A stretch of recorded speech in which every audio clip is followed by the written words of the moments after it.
good morning, good afternoon, whatever it is, wherever you are. It's me again, Jen, and we are playing with the Sakki Sakki Tarot deck and the Rider-Waite Tarot deck. And I'm giving you a little sneak preview of the trouble that I'm going to cause all through February. So, February, we're going to look exclusively at all of the Lovers cards. So, any of the decks that I have, I'm going to pull out the Lovers card. I hope to have some friends join me and show me some of the cards that they have as well, and just kind of dig deep on the meanings and the symbolism in the Lovers cards. So this is our preview, our prequel, our sneak peek, however you want to put it.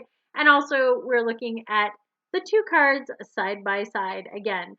Maybe I'll do this all month long. I'll keep the Rider-Waite deck and we'll kind of take a look at that one compared to all the other Lovers cards. If not, whatever. I just like to talk about the cards. So we have our two different Lovers cards. We have the Sakki Sakki version, which we'll talk about in a minute, and we have the Rider-Waite. So in case I don't get to this one again throughout the month of February, let's really pick it apart. The Lovers card is number 6 in the Rider-Waite Tarot in the Major Arcana. That means it's kind of the 7th card, but it is number 6 because, again, the Fool is the 0. So all the cards are kind of pushed up after that. We have on here what looks like an Adam and an Eve sort of characters. We have a mountain in the background, a very phallic kind of looking mountain in the background. We have the serpent around the tree that is probably an apple tree. We have a tree that is on fire over here. And we have the clouds and the angelic being that looks a lot like the angelic being in the Judgment card with the Rider-Waite. And also we have the sun represented up here glowing in the sky.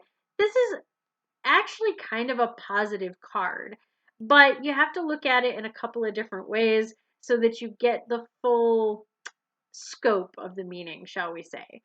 What I like about this one is that the character that is the male energy, the Adam, shall we say, he is looking at the feminine, and the feminine is looking up at the heavens. So, and the heavens are looking back down at the two of them. The Lovers card, while yes, it is representative of physical love and couples and mating and all of those kinds of things, it's also deeply representative of getting in touch and reconnecting with our higher selves. So the masculine energy, the more earthbound energy, that physical space that we are in is nothing if it is not connected to spirit and the messages from above. So the feminine energy is that connection. The feminine energy is our intuition, our kind of connection to the holy. It is what brings us those messages from above. So she is looking up and going, okay, give me the messages. And he is looking to her to be, okay, give me the messages that you got. And it's all this kind of circle. And again, it does represent that connection between the male and the female, masculine and feminine, all of that. So when you look at this card, yes, it has a lot of that, original sin and Garden of Eden energy and stuff like that. But keep in mind that this is the tree of knowledge. And Eve had the connection to that so that she could give it to Adam. And it was a matter of, like, I don't know. I have a whole issue with the Eden story, but we'll get to that hopefully as we really pick this card apart throughout the entire month of February. But I want to talk about the Sakki Sakki one before we get too far removed from everything. This one also has what appears to be feminine and masculine, since one is in a big poofy dress and one is in pants. But there doesn't appear to be a spiritual aspect to this.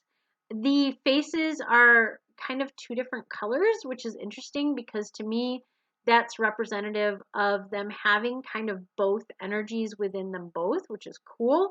And if you look, the masculine one has like yellow and then orange on the other side, and the feminine has those same things, but they're flipped. So if they were to stand face to face, they would be on the same side. If they were to stand in front of one another, they would kind of complete the picture as well. I love that. it does say the lovers down here, and it has the 6 up in here in Roman numerals. It also has the heart right there, which I like.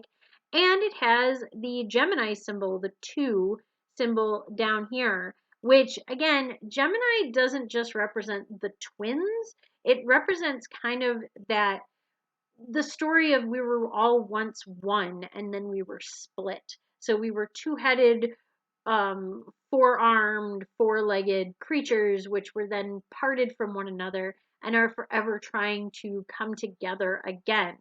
What I like about this is, again, you have the masculine energy is more grounded, it's lower to the ground, and the feminine is kind of above, which means, again, that connection to higher plane, that connection to higher self. So even though it's very abstract, I think it stays true to that energy of the earth and our spirit and our inner self or our authentic self reaching up to deity and pulling down that information so that we can use it in our day to day. So all of that is represented in here. But the fact that there's no angelic being and there's no tree of knowledge and not even an apple represented, I don't know. I guess it's missing some of that.